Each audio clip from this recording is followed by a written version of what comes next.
What is going on, boys? It has been forever since we have talked about, competitive Noble Knights. I did make a Noble Knight video for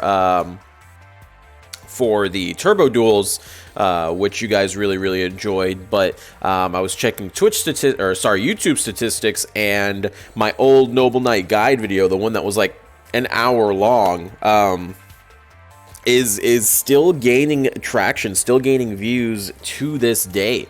So I figured it's time to do a little update, because this deck is a lot different than what it used to be, due to pretty much one change. There's only been one major change that's pretty much changed up how this deck functions.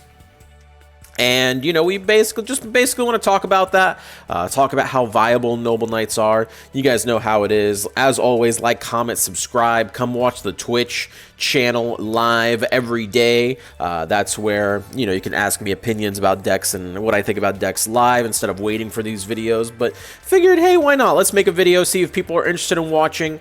If you enjoy these types of videos, as always, let me know down in the comments. I've done a couple of these in the past, the Resonator, the Gaia, and the Noble Knight one, and I do want to do more deck guides, even if they're not necessarily meta viable decks, if you will. I still enjoy making them. So there you go. I'll start with the basics, and we'll go with the changes with Noble Knights. So big changes. What happened? How did this almost tier 0 deck all just fall off a cliff, dude? They used that when we did power rankings for them. They were like king of the power rankings until Automat strolled up. What happened? Well, balance got nerfed, and that's pretty much it. They nerfed balance, they nerfed restart, they nerfed my monster cards, they nerfed every generic consistency skill, and this deck is the same deck, just not as consistent as it used to be. Which is pretty funny when you think about it. The actual cards themselves didn't get touched. It was just the skill, and that skill alone dying pretty much murdered the deck from being competitively viable. Because now you have to get lucky to actually open the hand that you need to do things and not auto lose the game. But that's pretty much where we are when it comes to Noble Knights. Now, I'm going to show you guys two different builds that I enjoy playing with Noble Knights. You can kind of choose between the two. I haven't played the deck a whole lot in the I played it a ton when it released, and then even a more ton when it got its support, because I wanted to figure out what the best way to play it was. So I had a lot of influence in making those builds when they were like coming around. But these builds are pretty much outside of my influence. The second build has a little bit of my influence in it, but for the most part, it's been people in the community like Tyzilla or Trentwink or other people that have done well with Noble Knights that have kind of been giving me these ideas or giving the community the ideas. So, shout outs to them for a lot of these concepts. Starting off from the basics, we're going to start from the beginning, pretend you never saw the old video. We're going to start from the very starts. Monster cards, Noble Knight Madrot. This is the boy wonder. All the Noble Knights share this common thing where, well, not all, but most of the Noble Knights share this common thing where if they don't have a Noble equip, they don't really have a monster effect. And each of them gains kind of a different effect based on what equip you're giving them. Madrot, he is just a normal monster. He's considered a normal vanilla monster until he's equipped. When he becomes equipped, he goes into become a level 5 dark monster, which is super relevant what their darks and what their levels and their attribute is. And once per turn, you can summon another Noble Knight in defense mode, any Noble Knight in defense mode, and destroy your equip card. Now, the Noble Knight equips all share a common purpose in that if they get destroyed, specifically destroyed, they can float back once per turn into any equipable Noble Knight on your board. And we'll get into the equips later on.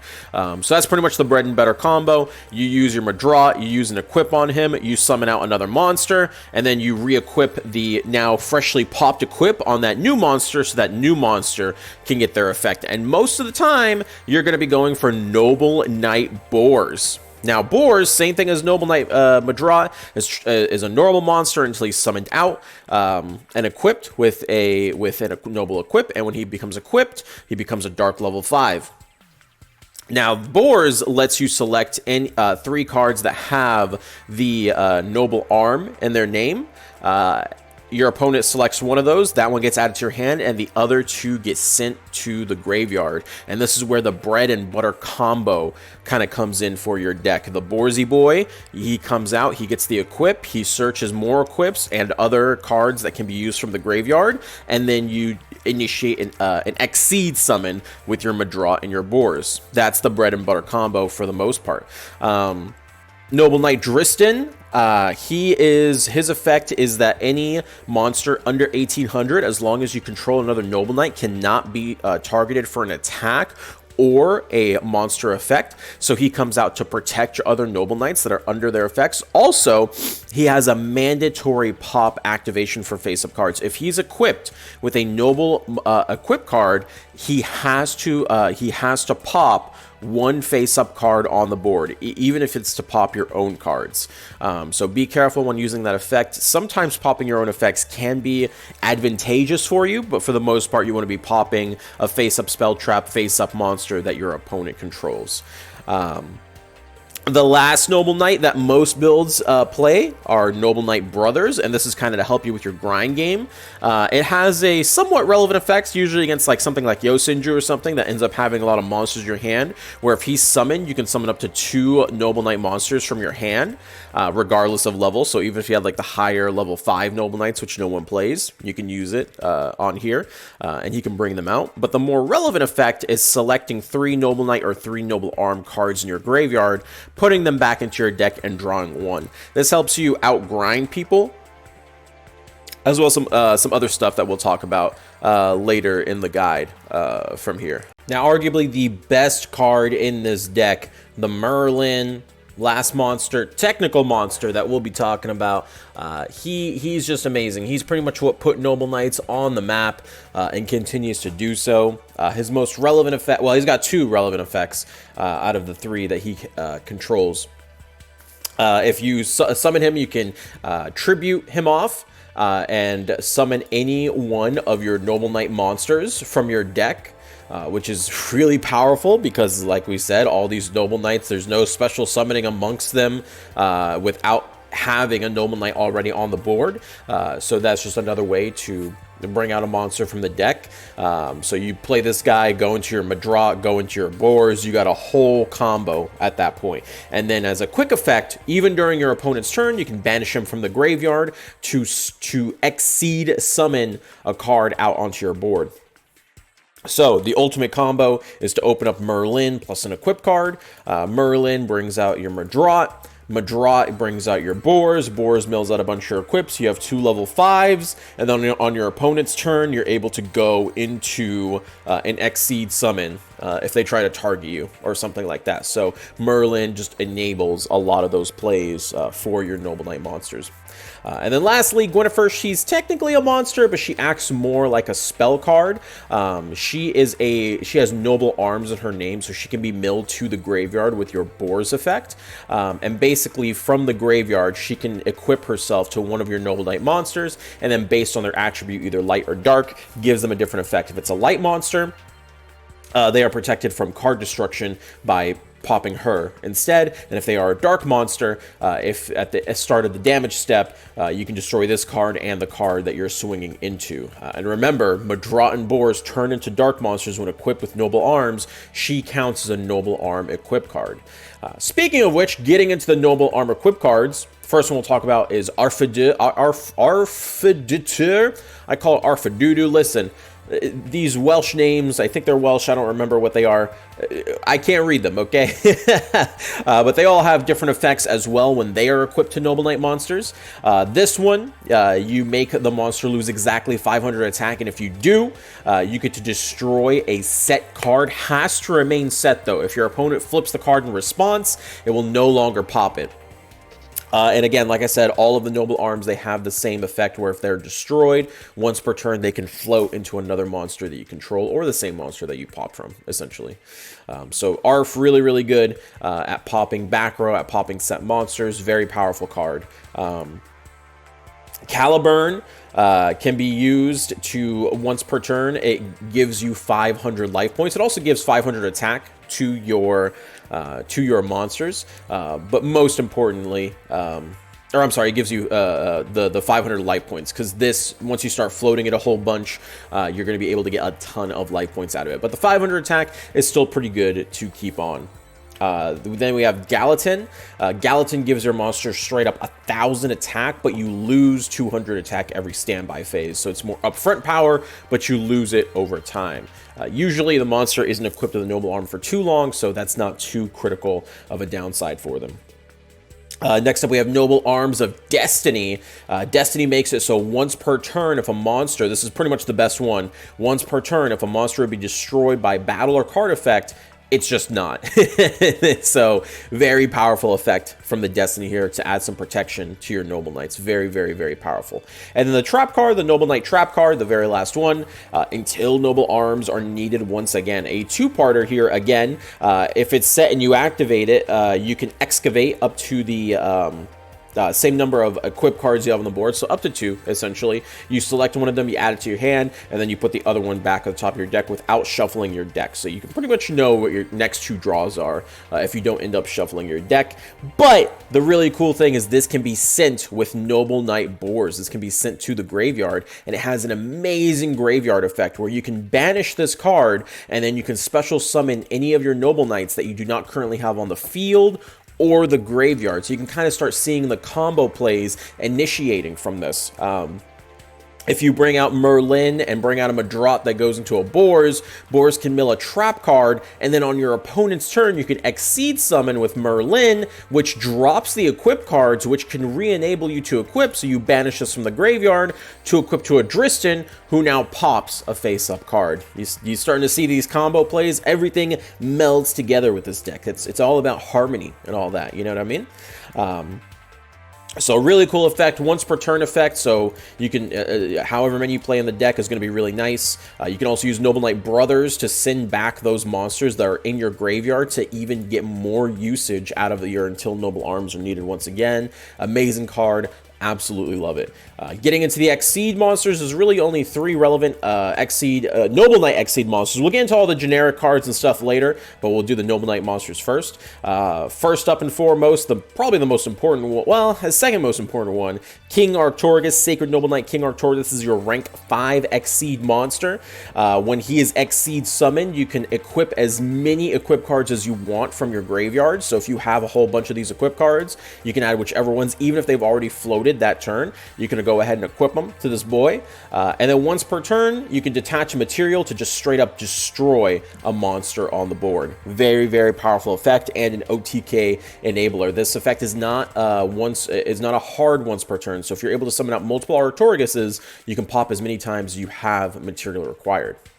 You also have Arcturus, King of the Noble Knights. Different Arcturus here. This is the Arcturus themselves, and that's the Sacred Noble Knight of King Arcturus. But the Arcturus, King of the Noble Knights, his effect's super, super interesting. You don't see him too oftenly used these days, just because of how different trap cards are when, from when this card came out. But basically, you can detach a material, and then you can non-targetingly pop spell and trap cards on the field, on both sides of the field, based up to the number of noble equips that are equipped. So if you have all 3 equips, up to 3 times, pop, pop, pop, pop everything on the board, which is really, really cool. You can also pop your own noble arms if you wanted to refloat them, or if you just wanted to make space after popping a whole bunch of cards on your opponent's side of the board. You can now pop your cards as well. So really cool effect in there. Doesn't come as often as I'd like, but it still comes up from time to time. And then we have Sacred Noble Knight of King Custonin, oh baby, this is one of the newer cards that were added to Noble Knights, and he has an amazing effect. To exceed summon him, you need two or more level 4 Noble Knight monsters. I don't know if I mentioned the other Arcturus. He is a rank 4. This is also a rank 4, but you can do as many materials as you want. So you can go 2 or 3 essentially in this game, Duel Links, because of 3 limit zone. And then once per turn, you can detach as many materials as you want from this card. So 1, 2, or 3, depending on how much you use for King Custonin, and you can bounce back to the hand that mini number on your opponent's side of the board of monsters or spell cards back to their hand. So very, very powerful OTK enabler, very powerful extra deck, you know, threat assessment user, good Bloom Diva out. And all that pretty much. So really, really powerful. On top of that, if he dies, you are able to summon one of your Exceed monsters and then put this monster on as a material. So if this guy dies, you can just bring out a King Arcturus. This counts as an Exceed summon. The King Arcturus can equip cards, so you can equip like a Destiny, for example, so he's protected, and then next turn, detaching the Custonin, you can pop a card on the board.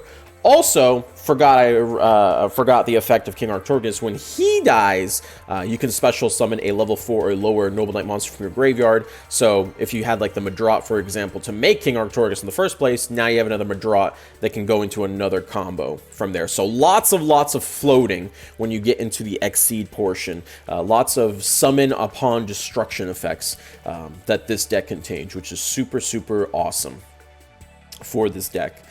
So that's pretty much the core cards. You're going to see this in every Noble Knight build, those cards at some level. You're going to see them.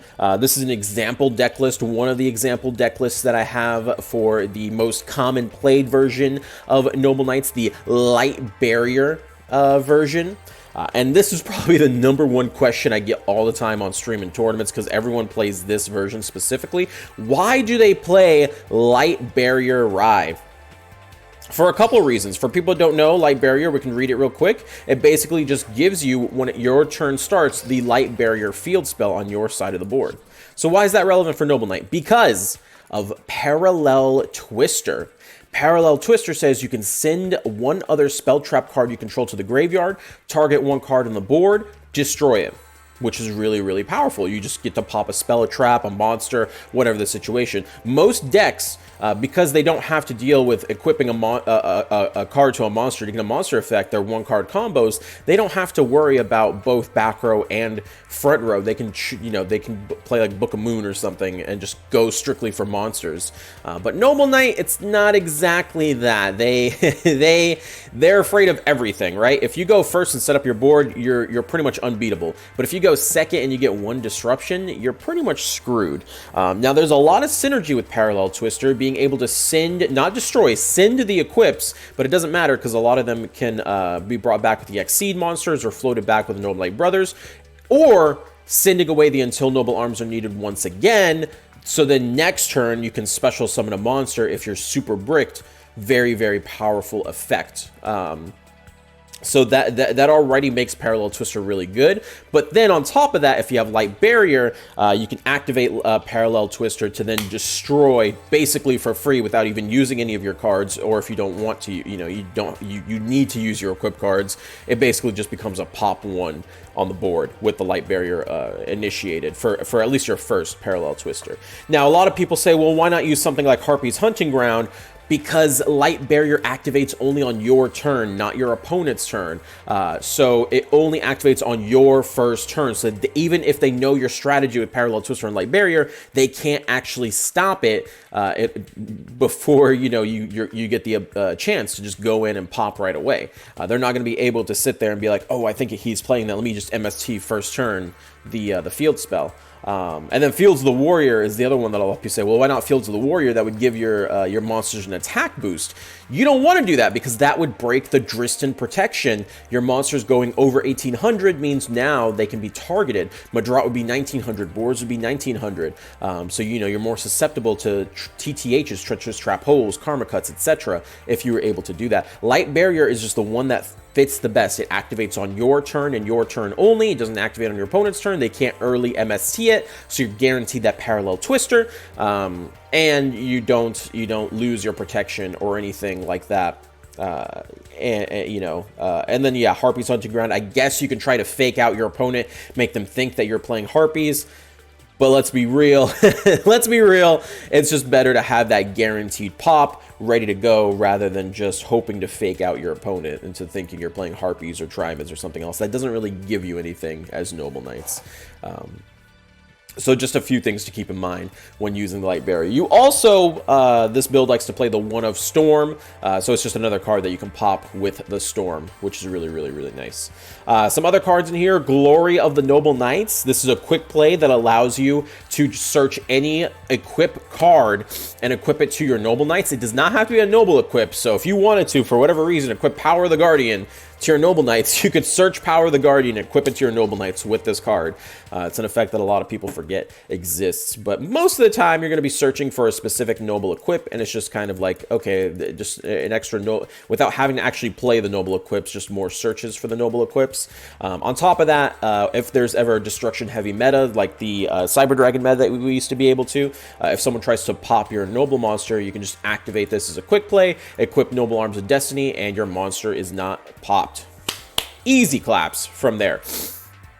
Now, the TTHs, right? Do I need to play TTH? No, you can drop TTHs. You can also see this is a 30-card build. You don't necessarily have to play this in 30 cards, but TTH, Treacherous Trap Hole, is just one of the best cards in the game. And this deck, it's basically if you're able to open up either your Merlin and equip, Madrat and equip, or Boars and equip, the card size, the deck size no longer matters. It's just about drawing those cards, right? And you're inconsistent as a 20-card deck as you are inconsistent as a 30-card deck just because of how many cards you need to have in your opening hand. You know, you don't have any one-card combos with Noble Knights, basically is what I'm trying to say. But if you do find yourself bricking a lot and you're having issues and you want to drop down the deck size, there are options that you have. You can completely drop the TTH. You can drop one of the trap cards. You don't necessarily need 3. It's just nice to play in a grind game. You can get away with running 2. You can drop a Storm. You can drop a Until Noble Arm Needed Again. And there you go. You're down to 25. If you really want to start pushing it, you can also drop one of your Parallel Twisters and go 24 cards. Something like this if you wanted to do that. Could be good if you're just bricking too much on the ladder. Those are the cards that I would cut out. Everything else I would keep pretty much as is. I think it's just too important to get rid of anything else. So keep that in mind.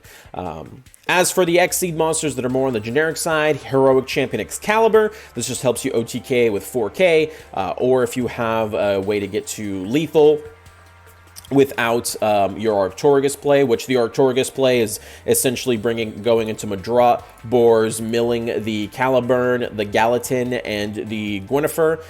So 2200 plus the 300 attack, plus the 500 attack, plus the 1000 attack is exactly 4000. So if your Arcturus just pops a monster on the board, and that's all they have, you swing for lethal, 4K exact. But if you don't have that, because that's a rank 5 and you can only do rank 4s, Excalibur can get you a rank 4 play. And then I personally play Malevolent Sin as my other rank 4. Malevolent Sin just enables random OTKs by abducting your opponent's monsters. But in reality, you can play any rank 4, rank 5 monster. Noble Knights will be able to get into it. Just be careful not to get locked out by either your brothers or your Merlin effects, because they can lock you down to just Noble Knight monsters. So you do want to be cognizant of that. And that's pretty much it for this version of the build. There is another version of the build, the Destiny Draw version, which actually there is a lot of synergy with Destiny Draw and Noble Knights. It's not just, oh, you're playing Sphere Kuriboh, which I am playing Sphere Kuriboh, to be fair.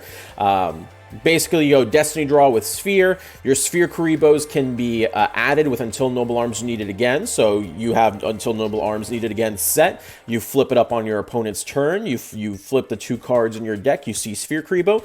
Add it to your hand. And then on top of that, the Caliburn giving you 500 life points every single time it's equipped. You can go above that 4K limit, and then your opponent has to play into your Destiny Draw. I like, for the memes, like playing Last Chapter of the Noble Knights. It's a really cool card where if your opponent controls no monsters, or your opponent controls a monster, you control no monsters, you could target a Noble Knight monster, a Noble Knight equip card, and play them. It is a bit more memey, though. If we're being serious, we'd play something like a like a lightning vortex use of that Destiny Draw search. Now this version, it's not as recommended by me just because of the meta that we're in. A lot of back row, a lot of Harpy, anti-Harpy, but it is a version that, you know, we can keep in mind when you're playing the deck. It's actually funny, when I was recording footage, I actually went on more of a win streak with that version than the Sartorius build. So just something to keep in mind for you guys. In terms of matchups, the matchups are a little bit interesting. So obviously everyone in their mind, how the hell does this deck play against Harpy Ladies? Don't you just summon a monster, play an equip card, and then get bounced by Slash? That's it, you lose the game. Yes and no. So Harpy Ladies having that disruption isn't anything new to Noble Knights from the old build. The old build, as we all know, lost to one disruption, one Canadio, one Floodgate, one anything. Pretty much made them lose.